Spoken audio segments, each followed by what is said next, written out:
You ready, Linda? Go ahead.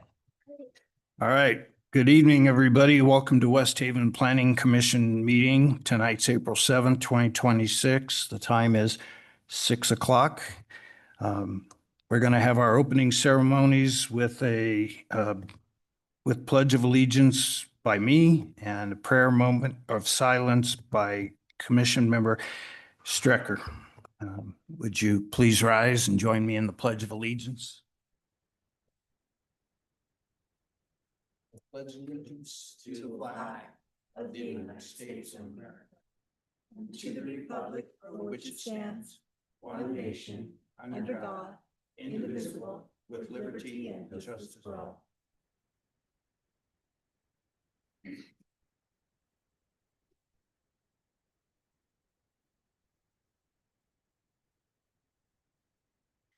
Heavenly Father, we come together today asking for your guidance, wisdom, and support as we begin this meeting.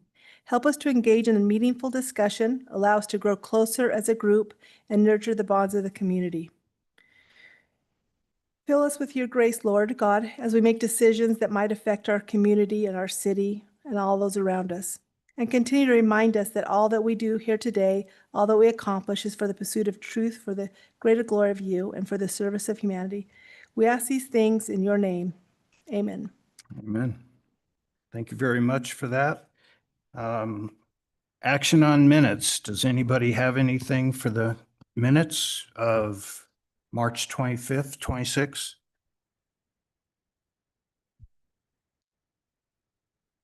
Nobody? Nope, I don't. Huh? Your department. Yeah, I know, but Checking the grammar. everybody should read them. Yep. All right, Library item doesn't number keep- 7 on the minutes, Robin.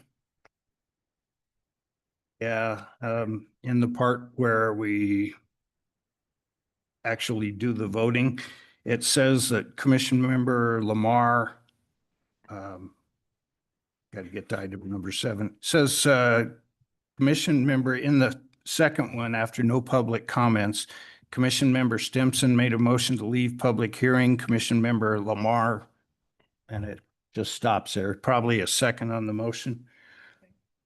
Number 8. It would appear that Commission Member Smith seconded her own motion, which she didn't do. I'm thinking that Melinda probably did that. And in that same, oh no, not there. Where is it? Item number 10, down at the same pink box or whatever color that is. Commission Member Stimson seconded the motion for for approval of the preliminary, and then she voted aye and nay. So I don't know which one she, Jeff, I was trying to look at this one, and I think this one was a nay. It was a nay. Yeah, I think she was a nay on that. okay. Yeah, her and George. Were But you the one- if I seconded the motion, I don't know why, but I remember voting nay on this one, so I don't know if I even seconded the motion on this one. Yeah, Robin will double check it. I Okay. don't know if Commission Members Smith might have seconded it. And that's all I got on the meeting minutes. So I'll take a motion on that. Go ahead. I'll make a motion to approve. Second. Okay, we have a motion and a second. All in favor? Aye. Aye. Any opposed? Didn't think so. Chairman, Ah, yeah. if I am not here, so I was excused last week, can I motion? If you're not here. So like for the meeting minutes, Yeah, if you're online, yeah. well, I wasn't No. online. I Oh. wasn't here at all. No. You should. I- You're, yeah, you're, Motion to approve? no, No, okay. you're I just- excused. Okay, so, just wanted to make sure. Yeah. Right, where am I here? Action on the minutes, reports. Damian? Yeah, so I have a couple items to report. As most of you know, we did have that joint Planning Commission City Council meeting last week. That was held successfully. We got a lot of feedback. So going forward, what the consultant will do is actually draft the language and the map for the land use element of the general plan. And that'll come before you next for review. So we can expect that in weeks to come. And then if we're still on track, the final approval should be in June or July. It's probably going to be July is what I'm guessing, but that's coming up as well.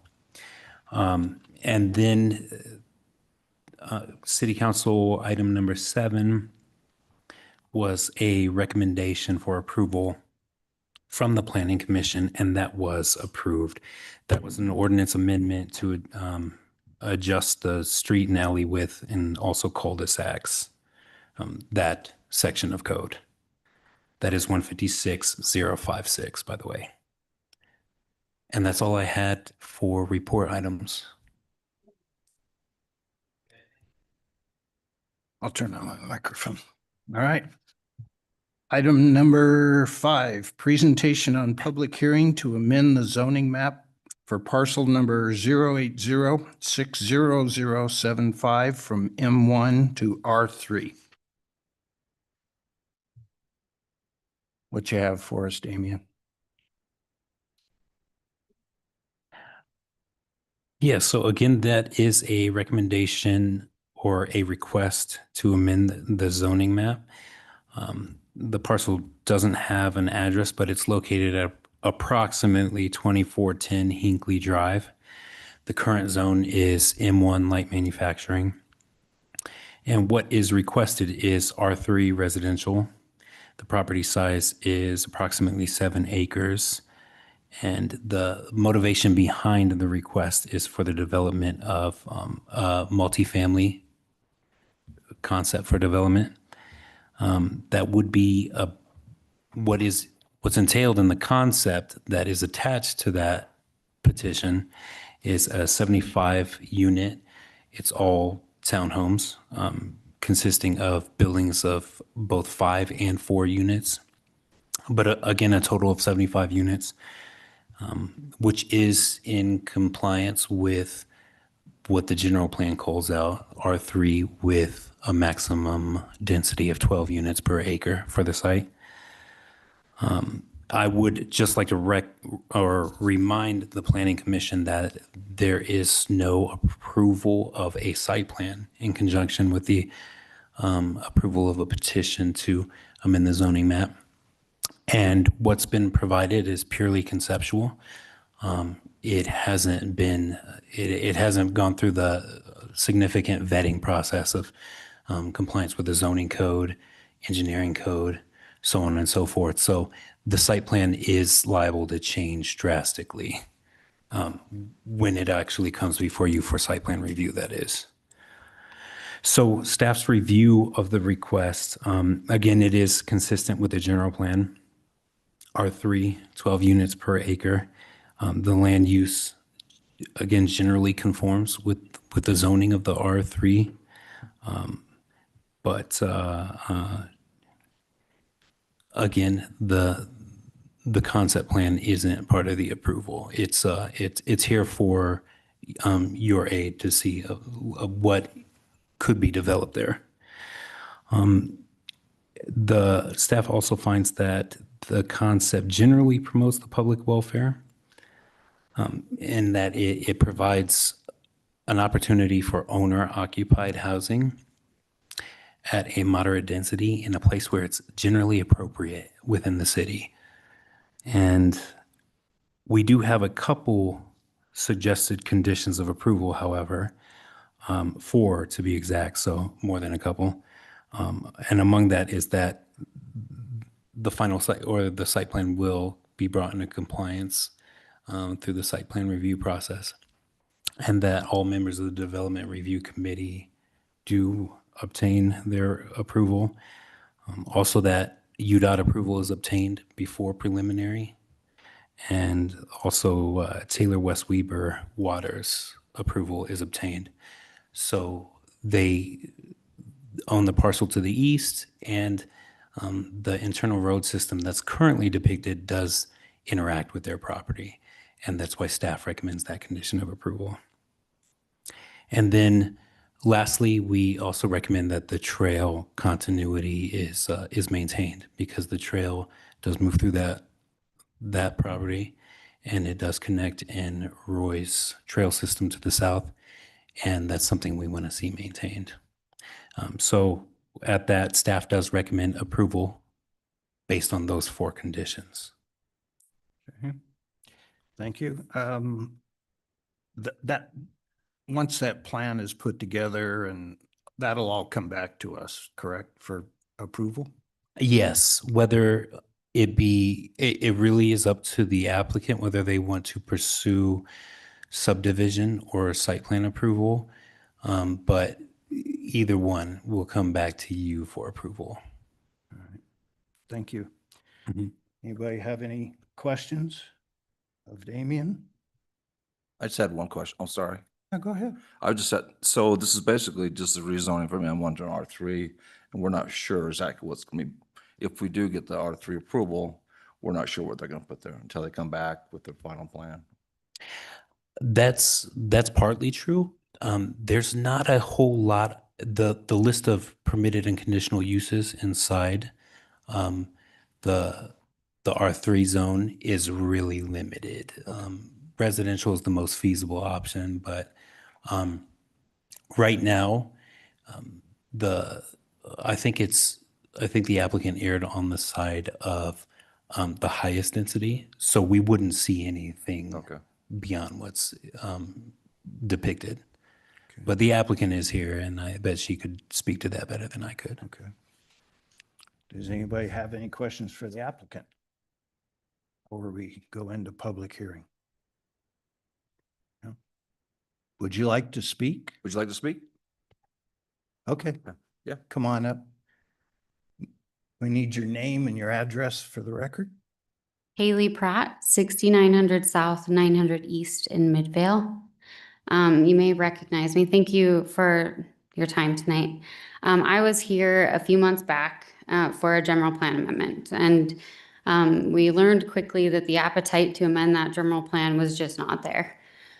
So we went back to the table and reworked our development plan. We're now approaching it as a purely townhome community.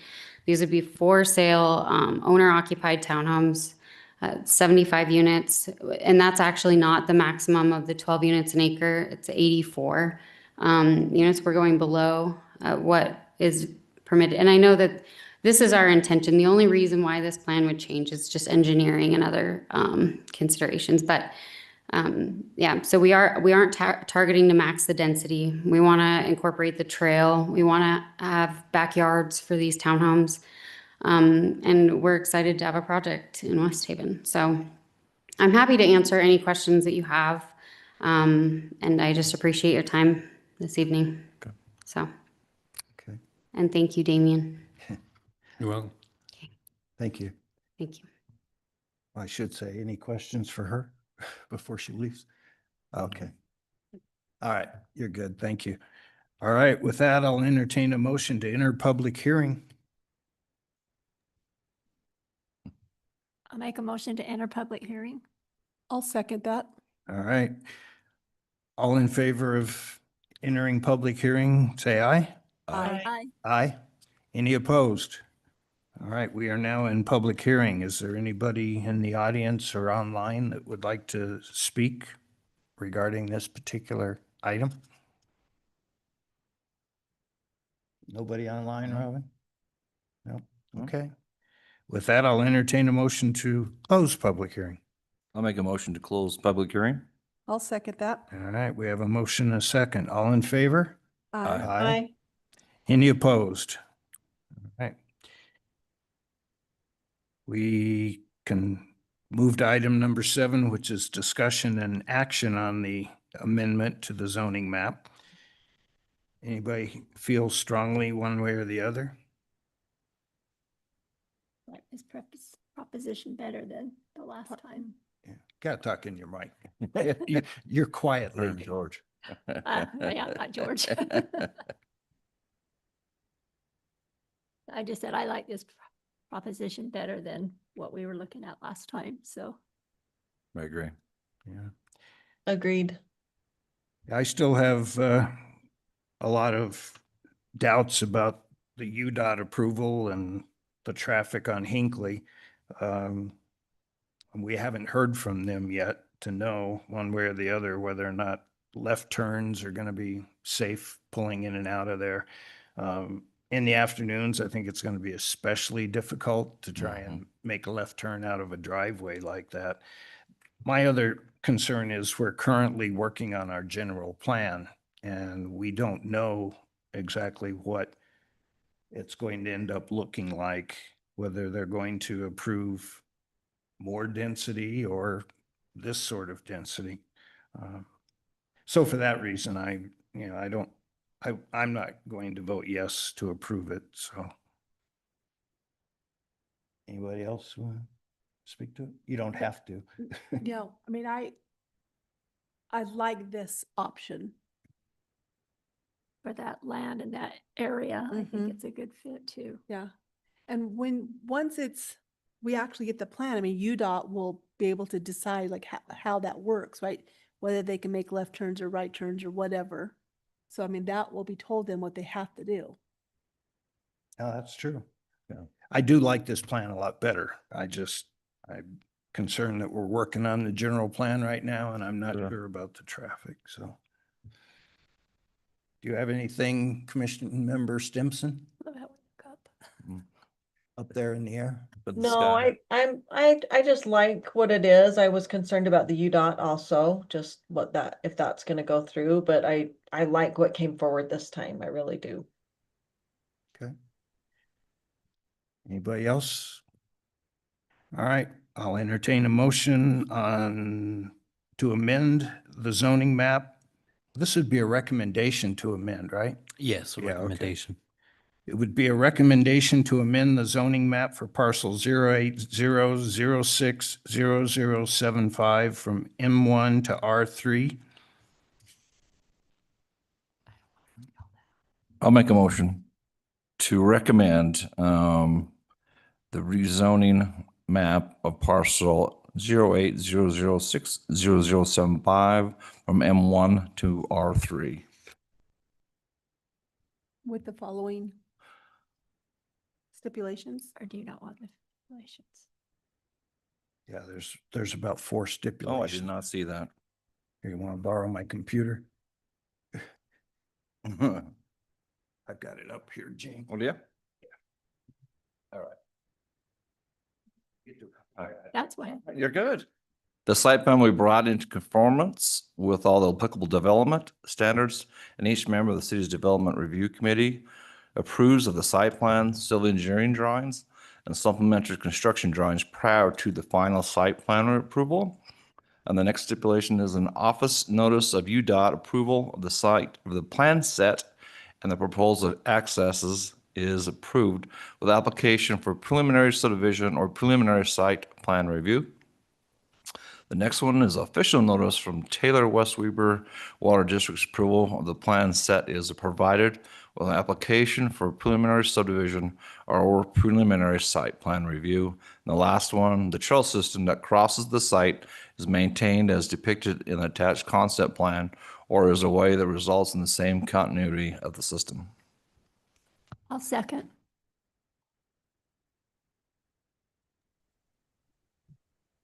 Okay, we have a motion and a second. All in favor? Aye. Opposed? I'm a nay. Go figure.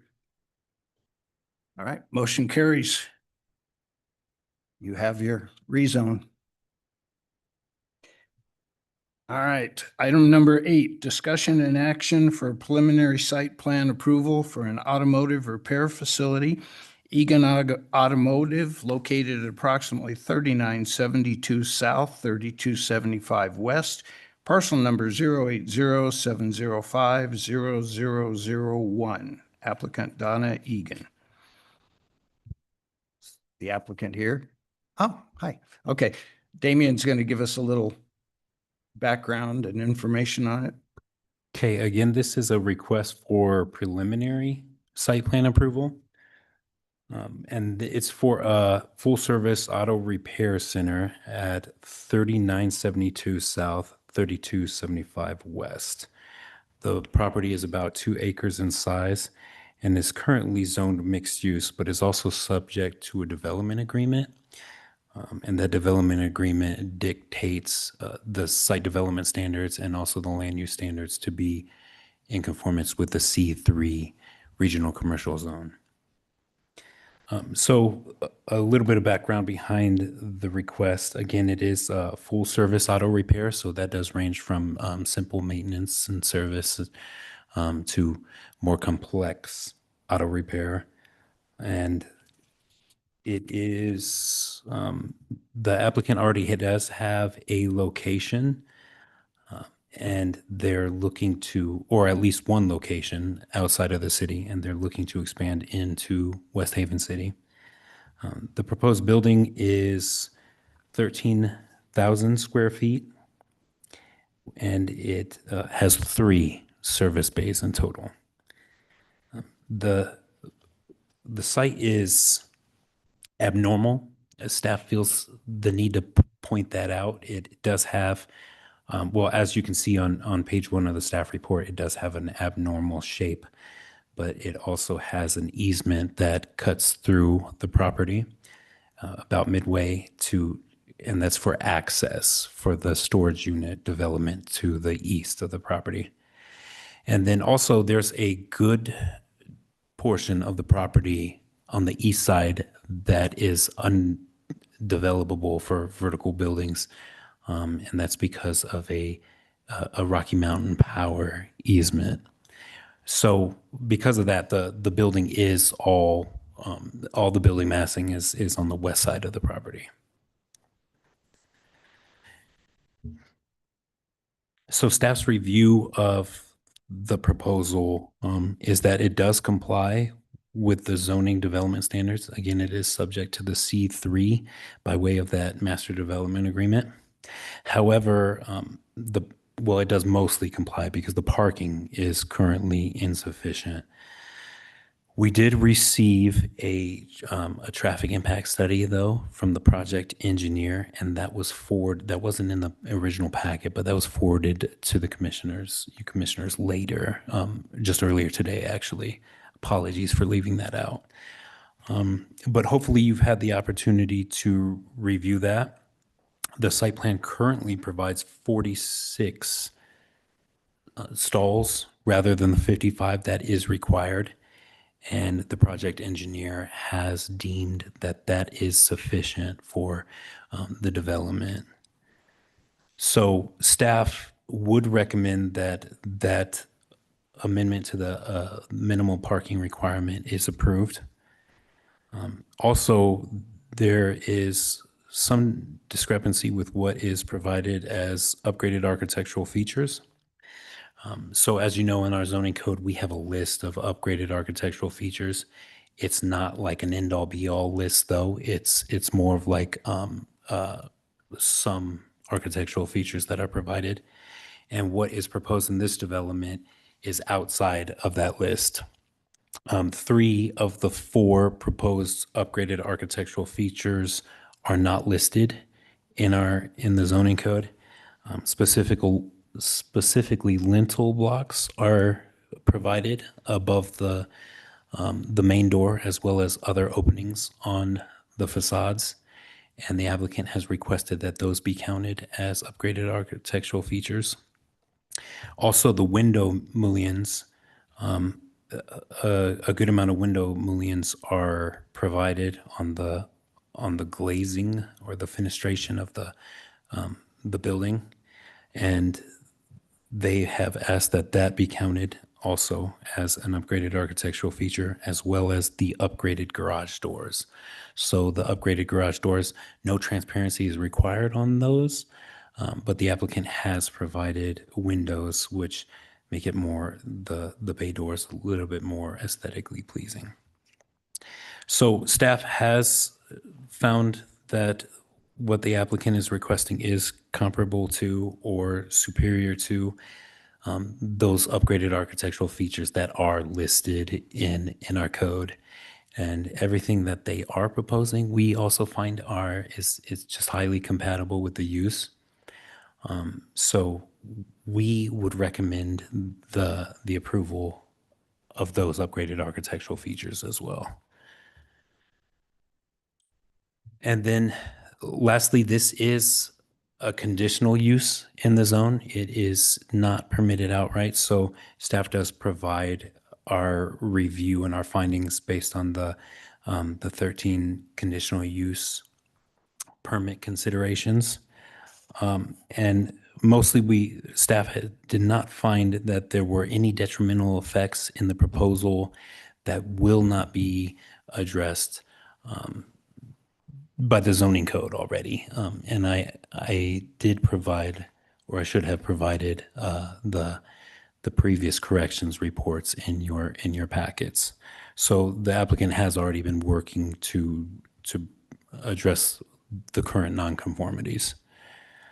One thing that hasn't been addressed and isn't entirely addressed in the code is the trash enclosures are in a pretty prominent location on the site, and they're adjacent to the street, and there is residential across the street.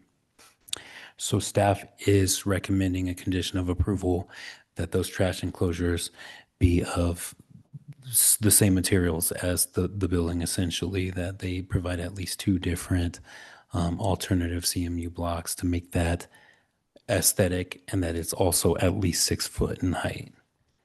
And there's 2 conditions of approval in total, and with those conditions of approval, staff does recommend that the commission do grant preliminary site plan approval.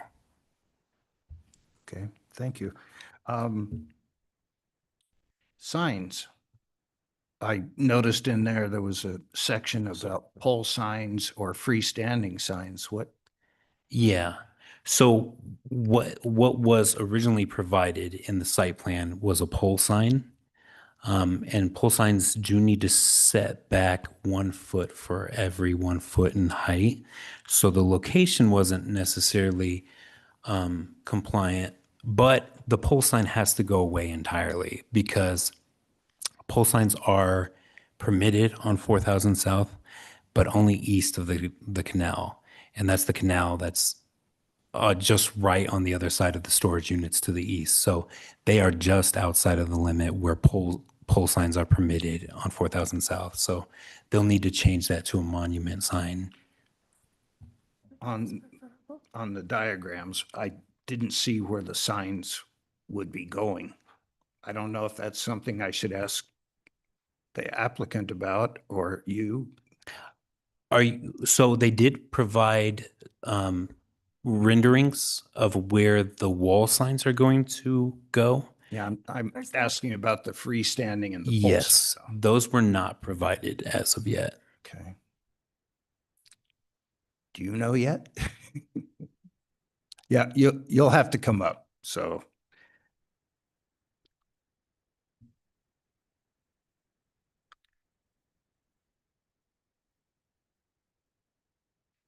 Hi there, you just, Yes. your name and address for us. Donna Egan, 840 Windsor Lane in Kaysville. The only, I may want to put like a small monument sign on the corner turning in off of 4000. And then the other place that I would like a small, just like little monument sign would be right on the corner by the access road, just to kind of guide people in. But I'm not going to do a pole sign. I'm just going to use, I actually made the building a little bit taller on the east side so that it would accommodate a sign on the building instead in lieu of a pole sign. Okay, because I was leaning to perhaps giving you a pole sign, but I needed to know where you wanted it, but Yeah. because I get concerned about monument signs too close to the road, because there's a lot of people in those apartments that would be trying to see what they can see on 4000 before they make a turn. So, but if you've got your monument signs worked out, then it's good for me. So, Okay. anybody have any questions of the applicant? Do you have anything you'd like to talk to us about? You want to sell us on the thing? Is it, how many locations do you have? This is a second location for me. And I've been in business for 20 years. I've been in Kaysville, Okay. doing automotive repair, and it's been like a great match for our community. We just care a lot about our people, and I live in the city that I have my original shop in, and so I like being right within a community where we can care for people and support schools and take care of the community. So I looked on your website and there's, I don't think it's a car anymore, sitting on a blue tarp. Where would you put that? Would that go in the fenced area that nobody can see? a car, with It's a like blue tarp. beyond totaled and it's sitting on a blue tarp. And I doubt seriously if you guys were going to be fixing it, but it was there. And that would be one of my concerns. You're not going to have, half destroyed cars sitting in the parking lot. I can't even think of what car you would be referring to. I would love to see the picture because I can't even imagine. Check out your what it is. website, you'll see it, but Huh. I just want to make sure we're not going to have a parking lot that'll be visible. And you did go to for- like Egan Automotive, not Egan Lifetime Automotive, right? Did you find I it? did. Automotive, Pretty sure this was Egan Automotive. show her the picture. Yeah, let her see it. You can come up. Yeah. It's not like a judge. It looks We're like not an afraid to- example of That's what I said. drinking and driving type. It's just part of the photos that's all in here. No, it's not. Oh, Because it says Egan up. in Kaysville? Yeah, it looks like it's at a school. I'm guessing Yeah. that that's brought to a school to promote safety, driving. but that's not my shop. Okay. It's just. Yeah. on the It's not website. that big We- a deal. I just don't want to. Yeah, we don't do car. auto body, so we don't do wrecked cars. We service mostly cars that are between like 7 and 12 years old, and Okay. we just service them, so. Great. Anybody have any real questions Huh. they want to ask? No, we appreciate you being here. Yeah. Yeah. Yeah, I think you like West congratulations Haven on, better than the Kaysville. good that you're. We've actually got quite a expanding. few employees that live in West Haven, Oh, which okay. is part of the draw of coming this direction because they love this community and they love to work closer to home. And Yeah, that so- makes sense.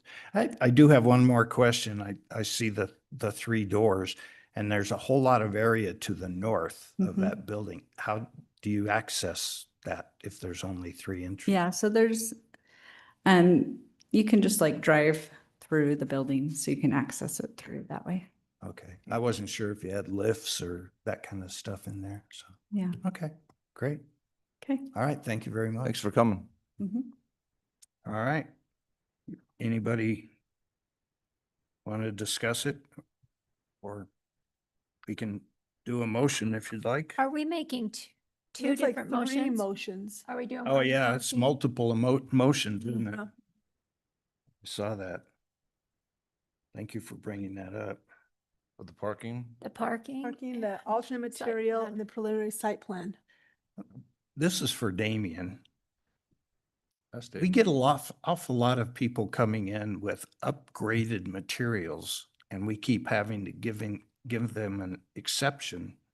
And they're giving us better than what our code says.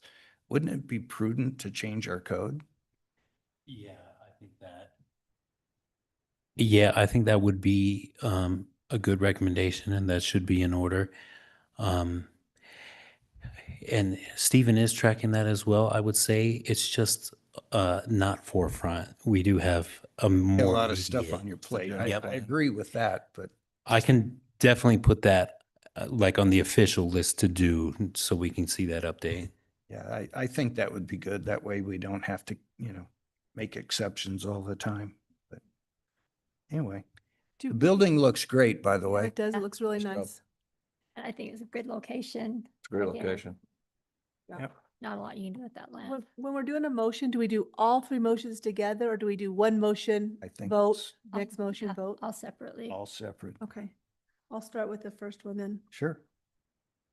So I'd like to make a motion to grant approval of the proposed parking adjustment for the unusual and unique condition, reducing the minimum parking space requirements from 55 to 46, finding that this reduction is based on accepted engineering principles as provided by the parking memo by Stephen Lord, P.E., and unique circumstances relating to the operational characteristics of the use, that such adjustment is equitable and warranted as required in 157.634. I'll second. All right, I have a motion and a second. All in favor? Aye. Aye. Any opposed? All right, that motion carries. I'll make a motion to approve the alternate materials. Okay, Motion to grant approval for the proposed alternative materials. Hold on, gotta move my laptop. To allow doorway, lintel blocks, window mullions, and upgraded garage doors as upgraded architectural features. Finding that the requested material is comparable or to be superior to the listed and approved materials as outlined within the staff report. I'll second. All in favor? Aye. Aye. Aye. All right, nobody's opposed. Motion carries. Next one, preliminary site plan. We'll do this one then. I make a motion to approve the proposed preliminary site plan for Egan Auto at 3972 South, 3275 West, finding that the general design of the proposed site and buildings is compliant with the applicable regulations of the ordinance when the following conditions of approval are applied. 1, approval is obtained from all members of the Development Review Committee for the site design and civil engineering drawings prior to the final site plan approval. And 2, the dumpster enclosure will be no less than 6 feet in height and will be made of CMU block of at least 2 different finishes which matches or are compatible with the primary building on the site. I'll second that motion. We have a motion and a second. All in favor? Aye. Aye. Any opposed? That motion carries as well. Do we have any other motions? No, we don't. All right. Welcome to West Haven. And Yep. thank you. I think it'll be a great addition and in a great location. So, We're excited. and what do we got next here? We got that. All right. Item number 9, discussion to amend the home occupation city code. Damien? This is back before the planning commission for discussion. I think that we're going on round 4 now. It'd be good this time, right? Yep. So, I know all the commissioners are tracking the reason behind, or the reasoning behind this recommendation. But for any audience that we might have, I would just reiterate that this is a staff-initiated proposal, and the purpose is just to better balance individual property rights with neighbor and neighborhood property rights that we feel are out of balance currently with the home occupation code. So since the last time you've seen this, we have made several changes. Most specifically is 157.8A2. The parking restrictions have been expanded upon, which I will cover in detail shortly, and also 157.883, special restrictions governing auto service and repair businesses and home occupations has also been expanded upon. And that was done to address some of the Planning Commission's concerns with that specific use. But you'll see the previous amendments that have already been reviewed but are nonetheless not adopted yet are in blue. And the red amendments are those that are newly proposed and amendments that you haven't seen yet. And those begin in the parking section, 157.882, subsection F. So all business-related utility vehicles, specialized work vehicles, and marked business vehicles and trailers must be parked behind the front plane of the home. So this is just a carryover of what you've already seen, but it is broken out into subsections in this subsection. so additional subsections. And we've provided some additional language,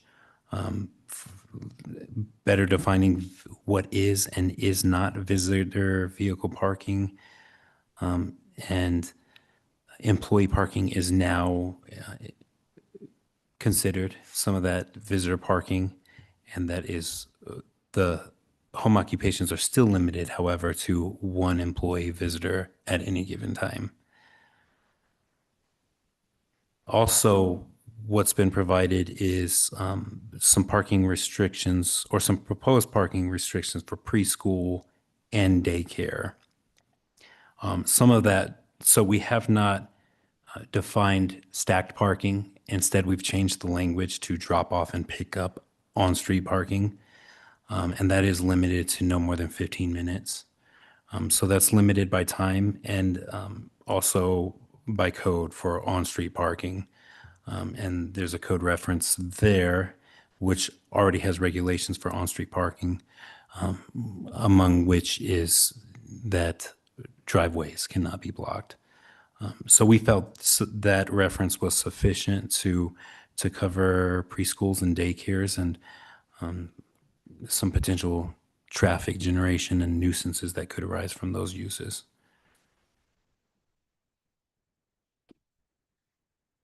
And if anybody has any questions or comments about a specific section, feel free to just jump right in and interrupt me, and we can stop and talk about it.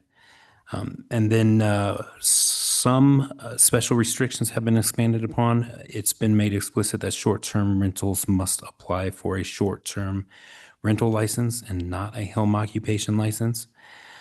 After further staff review, we definitely feel this needs to go in the home occupation code. I'm not certain this is the best place for it, considering it's living amongst that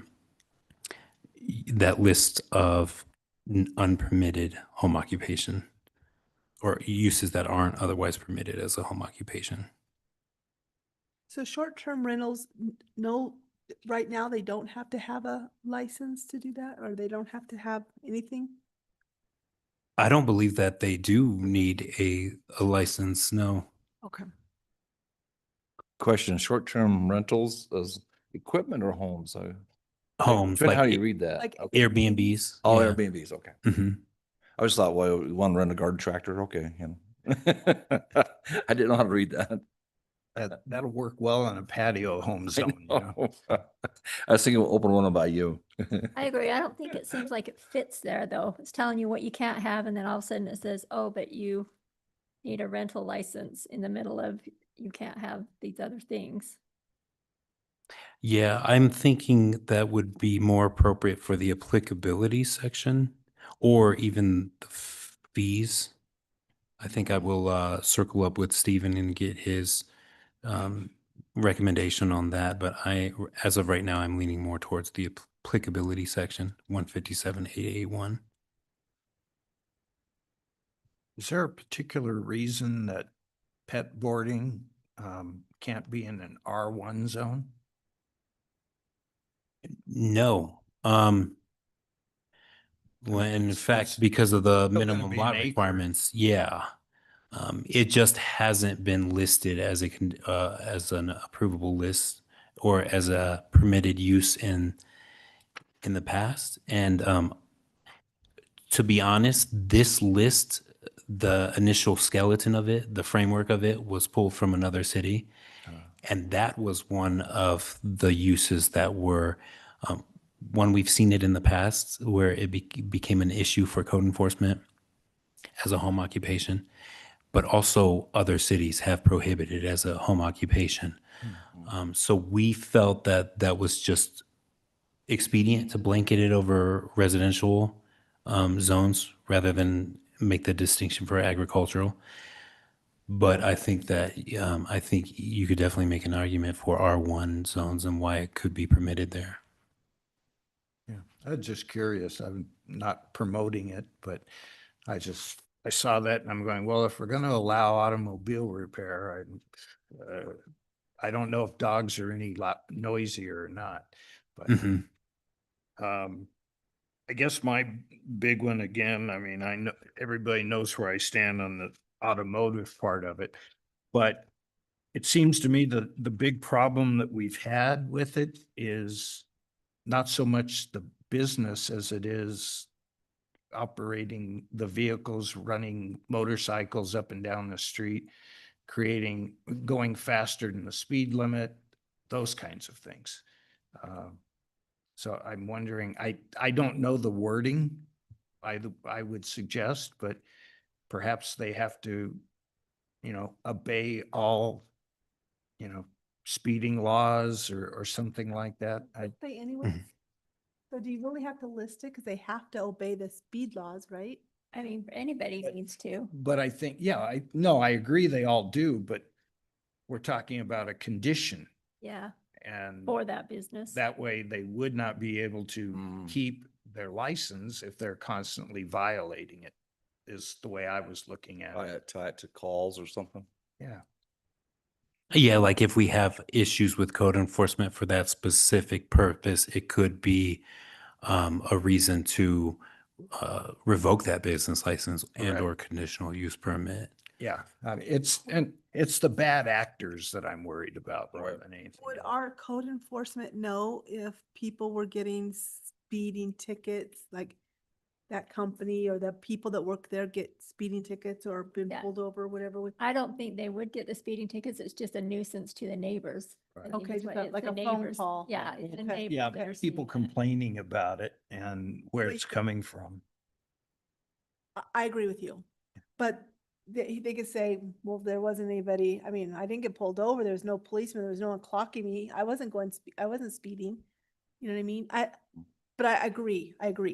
I mean, Yeah, it's just. an it seems that enforcement. we should be able to come Enforcement, up with yeah. something. Mhm. What it is, I don't really know, but it just seems like it's a good condition to have and as it's a tool in our pocket to be able to ding somebody that is a constant Yeah. violator and noisemaker and you know what I mean? Just don't have the good intent of your fellow Right. neighbor, right? Yeah. You don't care about your fellow neighbor, you just Exactly. what the crap you want. I mean, They capture that with. yeah, I think we've captured it from a business standpoint, but it's, the loud vehicles, the motorcycles, doing wheelies down the street, those kinds of things that, Mhm. it just seems like a good condition if we're going to go further with the automotive portion of it. Who, is it them that are fixing it, that are doing these things on the street? Sorry? The person that's fixing it, say the motorcycle, is it them that's Test doing drive? wheelies up and down? the Test street? driving is, yeah. They got to test drive it someplace and, I don't know how many calls we get for it, but it just seems Well, I should be calling. a safety valve for us somehow. What do you think, Melinda? They even have a business license. Probably don't. It's a hard one, That's the because hard there's part. already rules out there. It sounds like a good neighbor. Do you have any thoughts on that, Melinda? No, I don't. I'm dealing with it here here around the school that I'm at, and so it's not good. Yeah. That's one that I don't know how you enforce it. Mhm. We have a good neighbor law that you just don't. Well, do it. I think if, and this only, obviously it would only be Monday through Thursday that Dan would be able to enforce it. Otherwise, they'd call the sheriff's department. Sure. But Speed limit's still what, 50, 20 miles, 20 25 and. residential? yeah, 25. So, I don't know, just something to think about. Yeah, are I you- can draft up some language and I can definitely get a recommendation from the rest of DRC, specifically our code enforcement officer, to make that language the best and most enforceable before I bring it back to you. Yeah. I think, we have a good, we get along good with the sheriff's department. That's how I didn't want to say it, but we could ask them to monitor that things that happen on Friday, Saturday, Sunday or in the evenings when code enforcement's not working. So, They're never around when you want them to be. no, they aren't. And there's so few of them now that, Yeah. anyway, that was just my thought on it. But anybody else on anything? Nope. I think these are good changes. Yeah, no, they're really good changes. You know, obviously I don't support the automotive portion of it, but if we're going to do it, I'd like to have at least some teeth in it. Yeah. So So- that it doesn't get like it has been or is. Yeah. Basically, it's not covered now, it's just test drives, but it's supposed to do all the work inside the building with the door closed. Yeah. Yeah, no, that part of it is real good. So just my thought. Yeah, thank you for the feedback. I think we can definitely draft something up. Yeah, if you come For up you with in the next something, we review. could probably even, Or if make any a other cities- recommendation next meeting. You know, if there's any cities that have any type of ordinance that you look at. Yeah, I could take a look at that to see if they go any deeper on those regulations. That wasn't something we did with the initial draft. But this is really good work, really is. Thank you. So thank you. Hmm. All right. There's nothing else on that. Let's talk about patio homes. That is Melinda's favorite. Yes, it is. Okay, so again, this is request to amend the zoning code, specifically the patio home standards. Some of the changes to this code that you've seen since we last sat down is the 200 square foot limitation of detached accessory structures. That has been removed for detached accessory dwelling units. And also detached accessory dwelling units are that specific code for the ADU code and its restrictions is referenced. So it's just made explicit that that is still applicable in the patio home zone. And also zero lot line removed. I'm not certain if that was in the code last time you saw it or not. Because the way Stephen saved it is it's all red. So it may be a little bit vague of what you have reviewed and haven't. And that was not me trying to throw Stephen under the bus for that. So also the livable area above the garage has been explicitly permitted. And it's also explicitly limited to just that area above the garage. And the landscape requirements are also explicitly referenced. So they had to have one tree. So on the room above the garage, sometimes patio homes have 3-car garages. Would we allow them to build all of that upstairs? As the code is currently written, yes, they could build out all the square footage that exists above the garage. I'm kind of thinking that maybe we should give exact dimensions, 20 Yeah. by 14 or something, whatever, Mhm. whatever we think of anyway. But What is your thinking behind that? Yeah. the, Giving with it dimension. the dimensions. oh, well, in my neighborhood, people do have this room Bonus and rooms, right? it's basically over the 2-car garage. Mhm. And they have pretty much the same dimensions. So it limits so that they don't expand all the way across all 3 garages. And it works out pretty good. They get a staircase, they get a bonus room up top, but we obviously have a bad actor that's, taking care of, just using the entire top section and putting all the bedrooms and bathroom upstairs. And so I don't know. So would it be better worded that you can have bedrooms up there? I mean, because they're bonus rooms, right? Yeah. Because I don't have a patio home, so that's what I've seen, is just a bonus room. So would it be better worded instead of having a certain dimension that there's no bedrooms up there that's just used for bonus rooms or something. I don't know, I'm not sure the wording, but maybe If they it's wanna a just bedroom, limit- it has to meet certain guidelines too. And a bonus room doesn't need to meet those same guidelines. As a bedroom has to have like certain size windows and stuff, doesn't it? Yeah, I would assume they have the same window. My question would be, I guess if someone wanted, what would be wrong with them going to a 3-car garage and doing that same room above? Can they sneak in a sink and a kitchen sink up there later, or a bedroom? How are we gonna keep them from doing that? I don't know that you can really after the fact. Yeah. And I guess what the problem is, do you think it's too big of an eyesore? Jeff, what do you think? I just think it's, I'm trying to understand where Too it's coming much. from. Melinda's the one that noticed this first, and they basically turned it into a 2-story house with a below grade Mm. water heater HVAC system. And, you know, I definitely I was going to say that, you know, not having any habitable subfloor at all, just Mhm. basically slab on grade Mhm. for sure. But I don't know. What do you think, Melinda? I thought about this over the last couple of weeks and,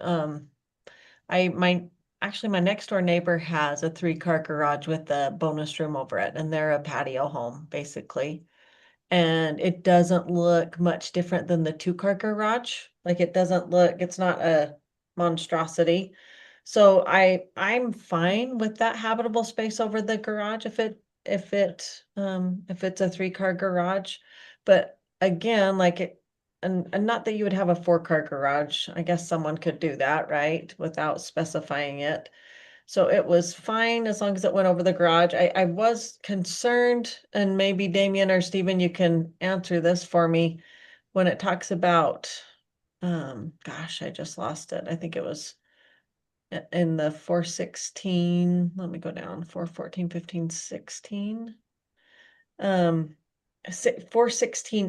157.416A. It says no main building or dwelling may exceed a height of 25 feet or be more than 1 story. Does the or make it, my brain has turned off for the day. Is it either or? Like, so they could still get their 2-story in because it's worded that way, because it's less than 25 feet, which is what the 2-story is. Because it's just Yeah. or. That's a good question, and I don't think that's immediately obvious. Why is it or rather than and? Yeah, Um, I think that needs to be changed. I think so too. I will make note of that. I don't know off the top of my head at first glance what it needs to be changed to, but I think we can definitely revisit that particular sentence. And And then then- Jeff, oh, sorry, going back to that comment, Jeff, I don't know if you have a patio home with a 3-car garage over it that you have access to look at. Yeah, Um, you can find them in Green Farm. Yeah, Maybe- I'd have to look specifically for it, Yeah. but I do believe, but I think the way they built it was basically over the 2-car garage part of it. Oh, okay. I see Didn't what you're saying. expand it And to that, the and that third. might be the same on this one. So I understand limiting it. I really do. I think I don't know what that limit would be. If you just did the 2-car garage limitation or maybe a little bit bigger, so it just couldn't be a monstrosity over that. So it still looked like it belonged inside the house. And I think that trying to limit any more than that seems too invasive. You know, like it can only be a room or it can only be this. That's a lot of enforcing that we're not going to be able to do, like you said, Commissioner Mhm. Jensen. So, I think that if and I don't know, Damien, what your thoughts are on this. If we just went to a size, that might be better than just saying over, the size of a 2-car garage, because that is also subject to whatever you're building. I've got another idea, maybe, just hit me. What about we should just say, you can have a bonus room above your, up to a 3-car garage, but no more bonus room over in any other living area. So it just basically says you only get one room. Which is what this is saying, right? Does that make sense? Only a single habitable room Yeah, in the attic may be permitted and shall be limited to the area directly above the garage. Yeah, Yes. so it has to be one. just one, that's it. Then you don't get one room. You can't say, well, I put another room above my living area. That way, easy to control. Just whatever your garage is, you can have that room above. That's it. I'd like to drive around and actually look and see. What, you said you have one in your neighborhood that's over the whole 3-car garage? Someone I said. think there's, Yes, or- Melinda does. Yeah, next, it's over a 3-car garage. It's right next door to me. Can you tell me like what street that's on? I'd love to drive by and see what the It's difference, how it looks. Actually, the next block down from the patio home zone on 2200 South. So just going down from, just coming off of 1900 and going down. What would it be, about 2200 West, just right before 2200 West is a patio home that just faces right on 2200 South, and it's got a bonus room above the 3-car garage. And I know there's a And in bunch it of before it issues. was built, or before it was finished too, and I mean, it's just one room. Right there by Zeppi's, right behind there. I have some like that too. Okay. And then I think I've seen some over in the farm area. I know I've seen the bonus rooms over the 2-car garage, but Yeah. I'd like a visual. Sometimes I have a hard time like visualizing. Okay.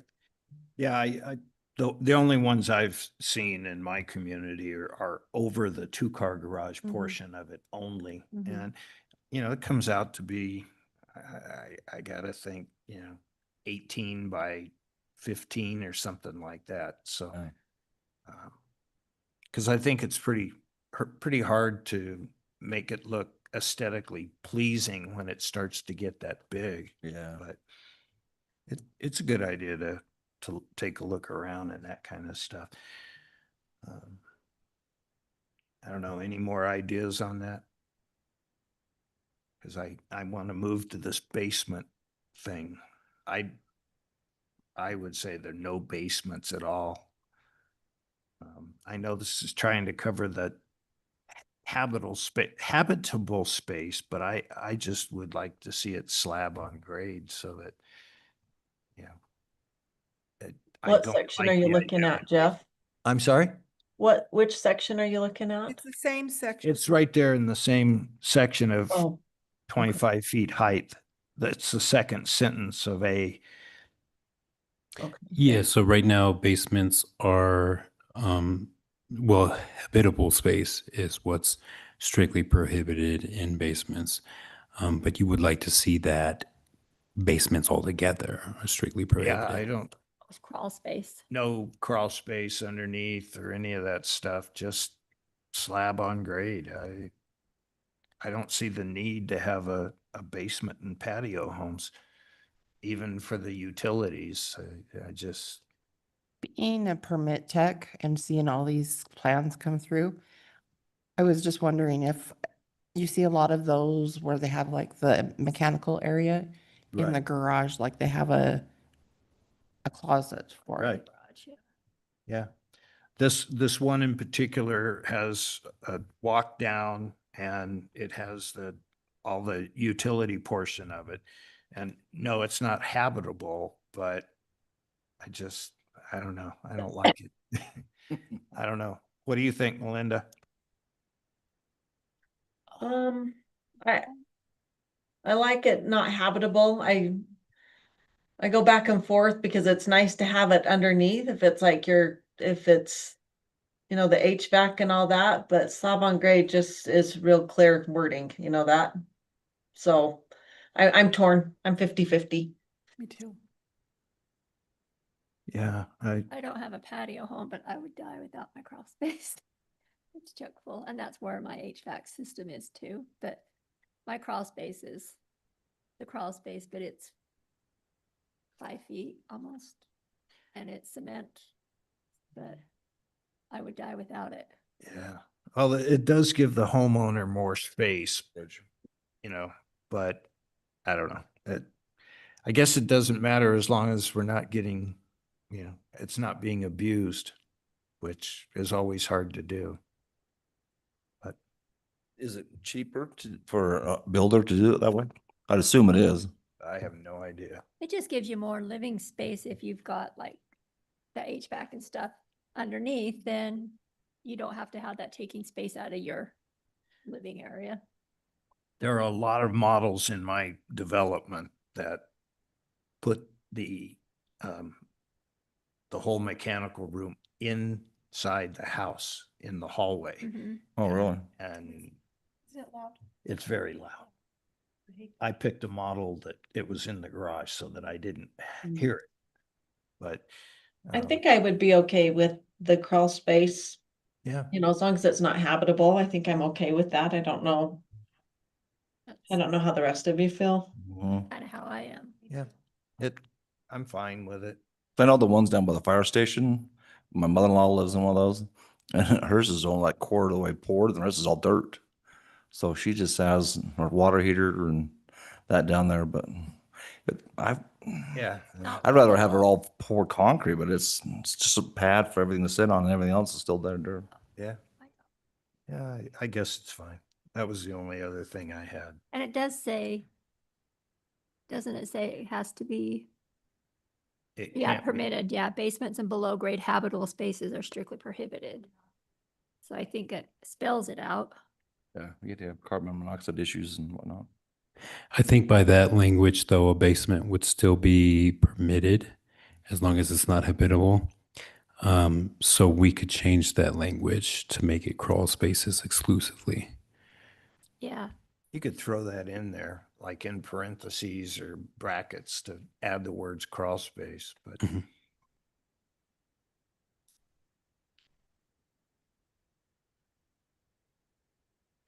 that's the only other thing that I had, so.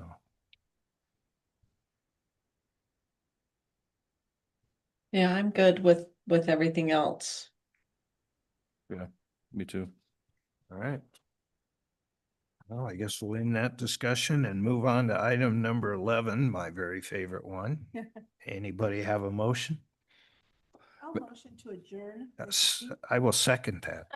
I Aye. always do second it. All in favor? Aye. Aye. Anybody opposed? All right. Have a good night, Melinda. Were you able to Thanks, get the Melinda. air conditioning turned on? No, not yet. Oh, really? At the Yep. barn? Oh, at the barn, yes, I'm thinking of at school. I'm like, at school, I'm dying. The barn, yes, it was right where you said it was. Thanks for Okay, your help. great. All It right. was a wonderful night. Oh, good. I'm glad. All right. Thanks, you Thank guys. you. We'll see you.